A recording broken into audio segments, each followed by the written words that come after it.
Shalom, selamat pagi saudara-saudariku yang dikasihi Yesus Kristus Sang Putra Allah.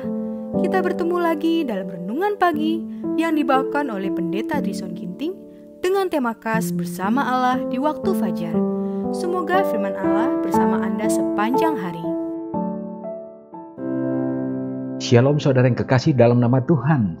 Selamat pagi bagi kita semuanya. Semoga kita dalam keadaan sehat dan diberkati Tuhan. Renungan kita pada pagi hari ini Sabtu 29 Januari 2022 dengan judul Pegang Teguh Firman Allah.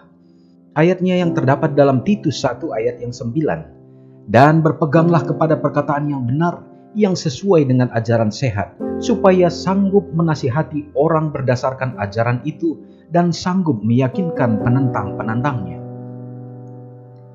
Tuhan seringkali menyatakan dalam pemeliharaannya bahwa tidak kurang dari kebenaran yang diwahyukan, yaitu firman Tuhan yang dapat merebut kembali manusia dari dosa atau menjauhkannya dari pelanggaran. Firman itu yang mengungkapkan kesalahan dosa memiliki kuasa atas hati manusia untuk membuat manusia benar dan memeliharanya. Tuhan telah berfirman bahwa firman-Nya harus dipelajari dan ditaati. Itu harus dibawa ke dalam kehidupan praktis. Firman itu sama tidak fleksibelnya dengan karakter Allah, tetapi sama kemarin, hari ini, dan selamanya. Tetapi seberapapun besarnya kemajuan seseorang dalam kehidupan rohaninya, dia tidak akan pernah sampai pada suatu titik di mana dia tidak perlu dengan rajin untuk menyelidiki kitab suci, karena di dalamnya ditemukan bukti-bukti iman kita. Semua pokok ajaran, meskipun telah diterima sebagai kebenaran, harus diuji oleh hukum Allah dan kesaksiannya. Jika mereka tidak tahan dengan ujian ini, tidak ada terang di dalamnya. Rencana penebusan yang besar, sebagaimana diungkapkan dalam pekerjaan penutupan untuk hari-hari terakhir ini, hendaknya mendapat pemeriksaan yang cermat. Adegan-adegan yang berhubungan dengan bait suci di atas harus memberi kesan yang dalam pada pikiran dan hati semua orang, sehingga mereka dapat membuat orang lain terkesan.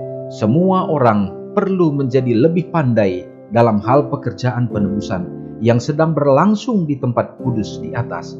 Dengan belajar, meditasi, dan doa, umat Allah akan ditinggikan di atas pikiran dan perasaan duniawi yang biasa dan akan dibawa ke dalam keselarasan dengan Kristus dan pekerjaan besarnya untuk membersihkan tempat suci di atas dari dosa-dosa manusia. Saudara yang kekasih dalam nama Tuhan, luar biasa renungan kita pada hari ini mengingatkan bahwa tidak ada manusia yang pandai, tidak ada manusia yang cukup untuk dapat mempelajari firman Tuhan. Dan sebagaimanapun rajinnya orang mempelajari firman Tuhan, tidak akan pernah mencapai titik di mana dia tidak membutuhkan lagi untuk belajar. Oleh karena di saat kita mempelajarinya, justru kebenaran-kebenaran akan semakin dinyatakan, dosa-dosa semakin diungkapkan, sehingga penyempurnaan itu akan terjadi bagi setiap orang sampai kepada titik di mana Allah akan melayakkan kita.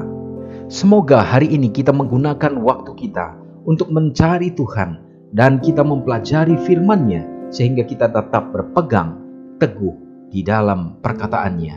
Mari kita sama-sama berdoa.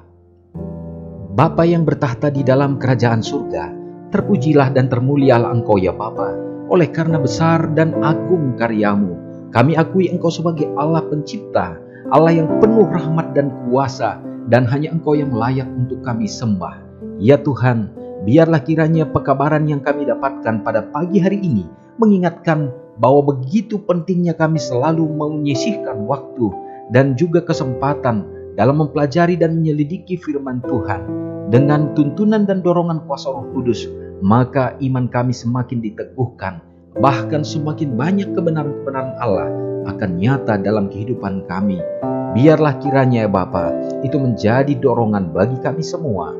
Oh Bapa yang pengasih, biarlah kiranya di sepanjang hari ini kami juga dapat menggunakan waktu kami untuk dapat memuji memuliakan Engkau dan mengingat Engkau sebagai Allah kami yang sudah menjadikan kami dan mengasihi. Dan biarlah kami juga dapat mempersembahkan hidup kami ke dalam tangan-Mu untuk menjadi pelayan-pelayan bagi Allah dimanapun kami berada. Ya Tuhan, kiranya Tuhan memberkati umat-umat-Mu dengan kesehatan, Dan bagi anak-anak Tuhan yang berada dalam keadaan sakit ya Tuhan, biarlah jamahan dan kuasa Tuhan terjadi dalam hidup mereka, mengangkat sakit penyakit dan memberikan pemulihan dan kesembuhan untuk dapat bangkit kembali. Yang lemah iman, melalui jamahan kuasa Roh Kudus-Mu menguatkan mereka untuk dapat bersuka cita bersemangat kembali di dalam Engkau saja.